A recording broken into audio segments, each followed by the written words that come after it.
Imagine New York City in the year 1910. The streets are full of people, horses and carriages move slowly, and the sound of life is everywhere. In the middle of this busy city, a young woman steps out of her rich family's home. She is 25 years old, well-dressed, and seems calm. Her name is Dorothy Arnold. She belongs to a wealthy and respected family. Her father is a successful businessman. Her uncle is a famous Supreme Court judge. The Arnold family is known in New York's high society. They have money, power, and status. Dorothy has everything a young woman could want: fancy clothes, a big house, and many friends. But Dorothy wants more. She doesn't just want to be known as a rich girl. She wants to be a writer. Dorothy dreams of becoming a famous author. She studies at Bryn Mawr College and reads a lot. She writes short stories and sends them to magazines, hoping they will publish her work. But again and again, her stories are rejected. Her parents do not support her dreams. Her father laughs at her and says, "A good writer can write anywhere. You don't need to live in the city." Her family does not take her seriously, and that hurts her. Dorothy begins to feel more and more alone. She starts keeping secrets. She rents a post office box so that her family does not see her rejection letters. She also wants to move to Greenwich Village, where many artists and writers live, but her parents say no. On the morning of December 12, 1910, Dorothy tells her mother she is going shopping. She says she wants to buy a dress for her sister's upcoming party. Her mother offers to come with her, but Dorothy says it's okay. "You need not go along, Mama," she says. "When I find just what I want, I'll phone you." She wears a navy blue outfit, a large black fox fur muff to keep her hands warm, 10 gloves, and a hat. She looks happy and confident. She has around $30 with her, which is a lot of money at that time. She leaves home around 11 in the morning. First, Dorothy stops at a candy shop called Parkin Tilford. She buys some chocolates and puts them in her muff. She charges them to her family account. Then she walks about 20 blocks south to Brentano's bookstore. There, she buys a funny book called Engaged Girl Sketches. Outside the bookstore, she meets an old friend, Gladys King. They talk and laugh. Gladys later tells the police that Dorothy was in a good mood and showed no signs of being sad or upset. This is the last time anyone ever sees Dorothy Arnold. Later that day, Dorothy's mother waits for her daughter at the famous Waldorf Astoria Hotel for lunch, but Dorothy does not come. Hours pass. Then the whole day goes by. But Dorothy does not return home. Her family gets worried. At first, they don't call the police. They think maybe she stayed with a friend. They don't want a scandal. They are a rich and respected family, and they are afraid that people will gossip. So instead of calling the police, they hire private detectives. These detectives search the city. They visit hospitals, jails, and even a morgue. But they find nothing. No one has seen Dorothy. No one knows anything. As Christmas approaches and Dorothy is still missing, her family starts to panic. Finally, after 6 long weeks, Dorothy's father holds a press conference. He tells the world that his daughter is missing. He offers a reward of $1,000 for information, which was a huge amount at that time. But even then, no useful clues come forward. It's like Dorothy vanished into thin air. When the newspapers report the story, people are shocked. How could a woman from such a famous family just disappear? She was not walking through a dangerous area. She had money and clothes. She was not sad or angry. And still, she was gone. The mystery becomes bigger and bigger. Some people say she must have run away. Others say she was kidnapped. Some even think she was murdered. But nobody knows the truth. Police later interview people at the store she visited.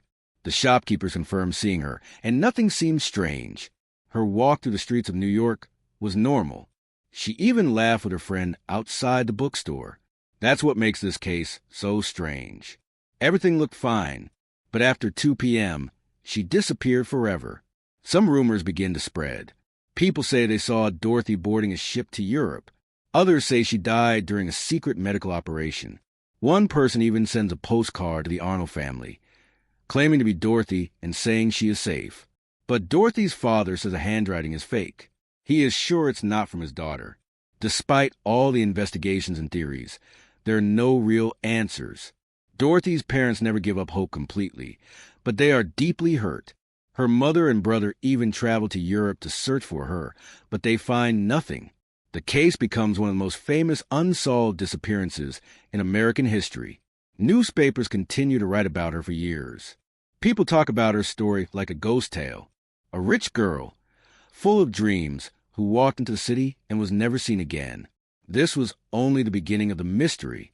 As we go deeper into the story, we'll explore the shocking theories and strange clues that came out in the months and years that followed. What really happened to Dorothy Arnold? Did she run away? Was she murdered? Or was there something even more secret behind her disappearance? The answers are still hiding in history. But one thing is certain. Dorothy Arnold's story is not just a case. It's a haunting mystery that refuses to be forgotten. After Dorothy Arnold was last seen talking and laughing with her friend Gladys King outside the bookstore in New York, no one else ever saw her again. What followed was a strange and heartbreaking chain of events that turned a regular December afternoon into one of America's most enduring mysteries. When Dorothy didn't return home that evening, her family was confused. At first, they thought she might have gone to visit a friend, or perhaps stopped somewhere for a late lunch. But as the hours passed and darkness fell over the city, their concern turned into fear. This wasn't like Dorothy. She was always responsible, always informed her mother or sister when her plans changed. Something was definitely wrong. The next morning, the Arnold family tried to keep calm. Dorothy's mother began calling some of Dorothy's close friends to check if she had stayed over with any of them or visited during the day. None of the friends had any information. No one had seen her since Monday afternoon. The family then tried to contact hospitals and other places where someone might have been taken in an emergency, but again, no trace of Dorothy. Still, the Arnolds decided not to call the police just yet. They were a very private and respected family, and they were deeply worried about how a missing daughter might affect their social standing. Instead, they quietly hired private detectives and told the household staff not to mention anything to outsiders. These detectives searched across New York and nearby cities. They visited hospitals, train stations, and even local prisons to check if someone matching Dorothy's description had been admitted.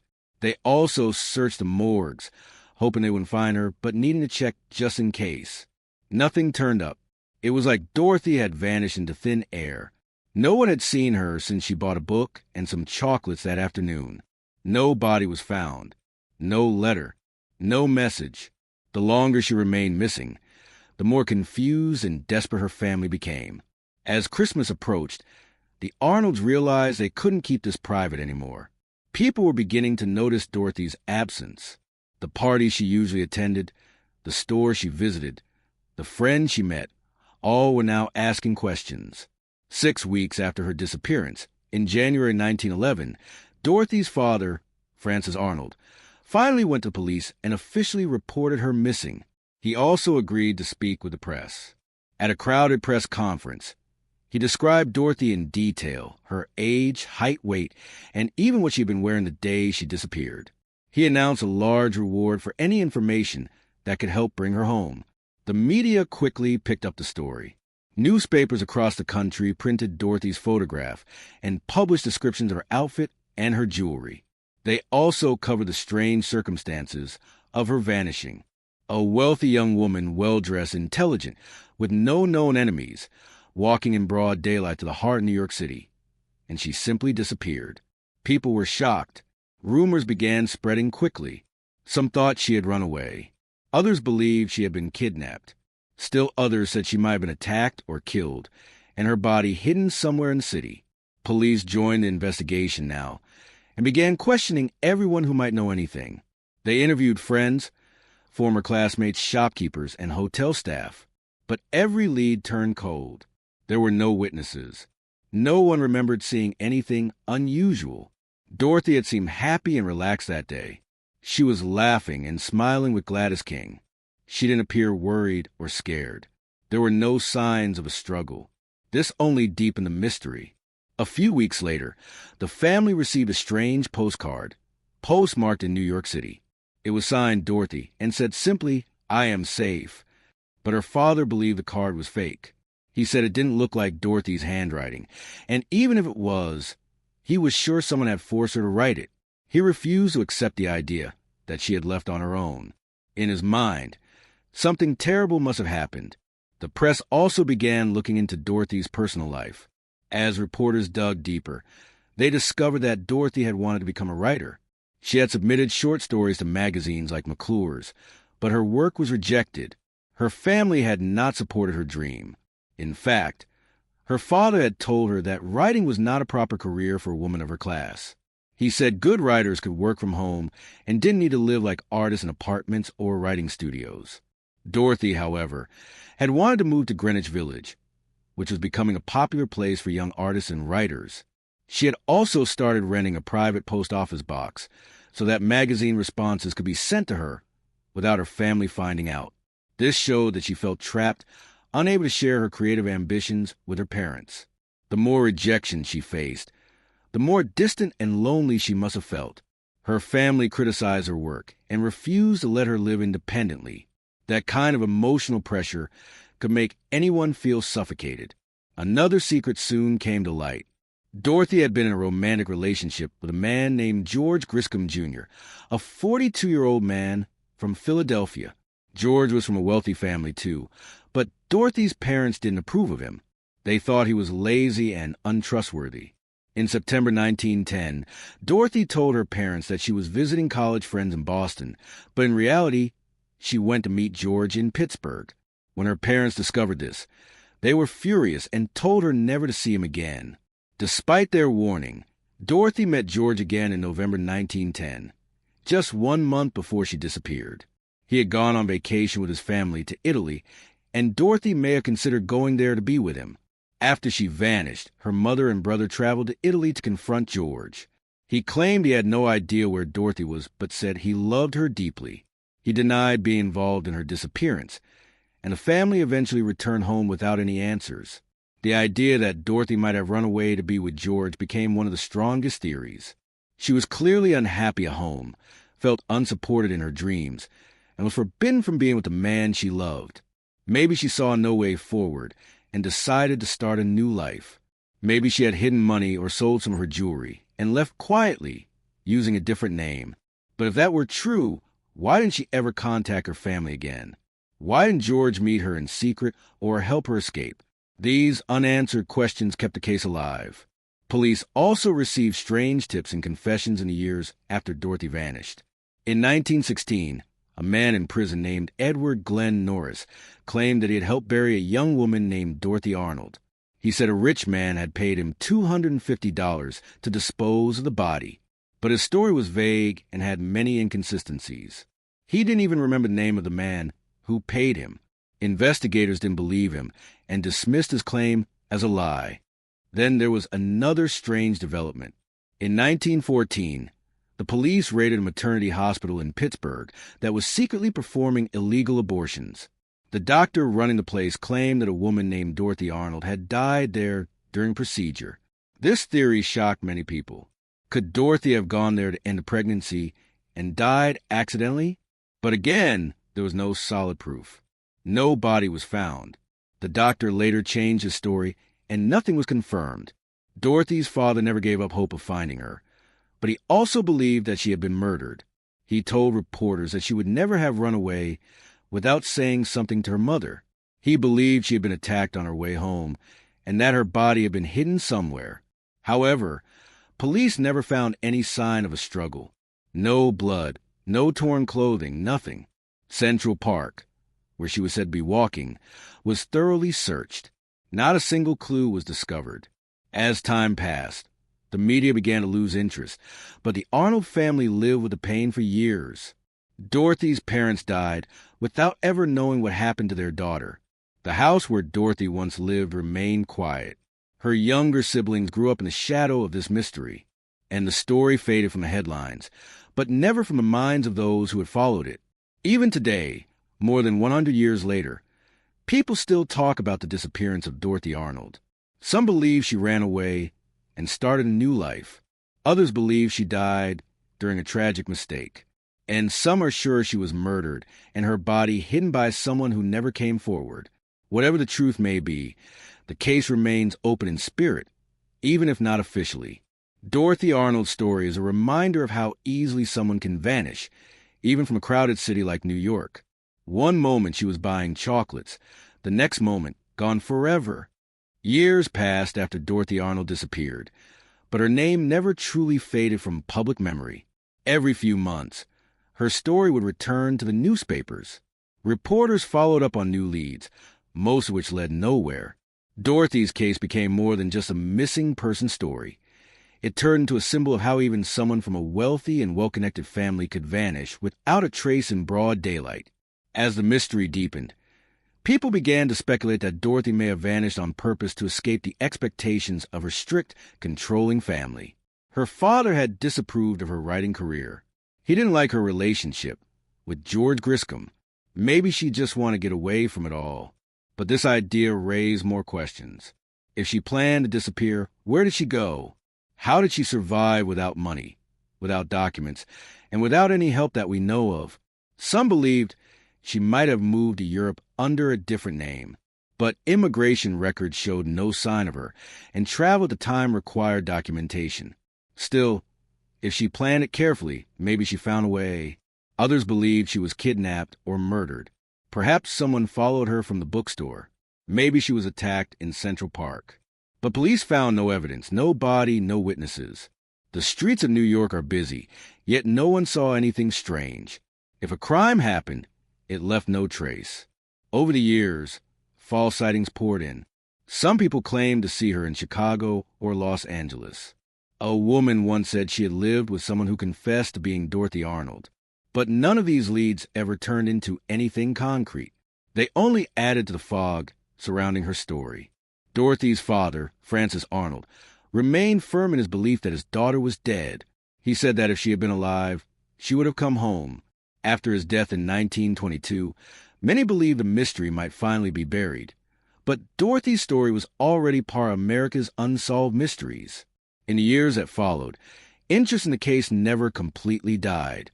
One theory that grew stronger over time was the idea that Dorothy had sought out an illegal abortion and died during the procedure. In the early 1900s, abortion was both illegal and risky. If something had gone wrong, those involved might have hidden her body to avoid arrest. But again, there was no proof. No one came forward. No clinic was ever found that admitted to treating her.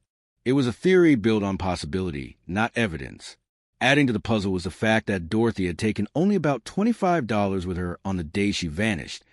Not enough to travel far or start a new life. If she had planned to disappear, why not take more money, or at least some belongings? Her passport, her jewelry, even her favorite clothes, all were left behind. This made a planned escape seem less likely. Yet, Dorothy clearly had secrets. She had lied about going to Boston to see George Griscom. She had secretly requested a new post office box, which may have been linked to her writing. These actions suggest that she was hiding parts of her life from her family. Was she secretly planning something? Or was she simply a young woman trying to find her own path in a world that didn't give her much freedom? As for George Griscom, Dorothy's boyfriend, he always claimed he had no idea where she was. He never married and lived a quiet life after her disappearance. Some said he was heartbroken. Others believed he was hiding something. But no hard evidence ever linked him to any wrongdoing. The case stayed open for years, but eventually faded into cold case status. Historians and true crime writers later looked at Dorothy's story not just as a mystery, but as a reflection of the pressures faced by women at the time. She was expected to marry well, behave properly, and not embarrass her family. Her dreams of becoming a writer were dismissed by those closest to her. In many ways, Dorothy's disappearance became a symbol of what happens when someone's voice is silenced. There are still people today who believe Dorothy escaped, started a new life, and lived quietly under a different name. There are others who are convinced she died that day, either from a crime, an accident, or a medical procedure gone wrong. But with each year that passes, the truth becomes harder to find. What makes Dorothy's story so powerful is not just the mystery itself, but the fact that it was never solved. A young woman full of life, with dreams and struggles like anyone else, vanished on a cold winter day, and no one has ever been able to explain how or why. It reminds us that behind every headline, every case file, and every name on a missing persons list, There's a real human being with a story that matters. Even after more than 100 years, we still ask, what happened to Dorothy Arnold? And perhaps the very act of asking that question is what ensures her story is never completely forgotten. And now, as we close this chapter, here's the real photo of Dorothy Arnold, the same one that appeared in newspapers over a century ago. It's unedited, unchanged, and serves as a haunting reminder of a young woman who stepped out one morning and never returned. If you found this story intriguing, hit the like button and subscribe to the channel for more updates on unsolved cases, real mysteries, and the stories that continue to haunt history.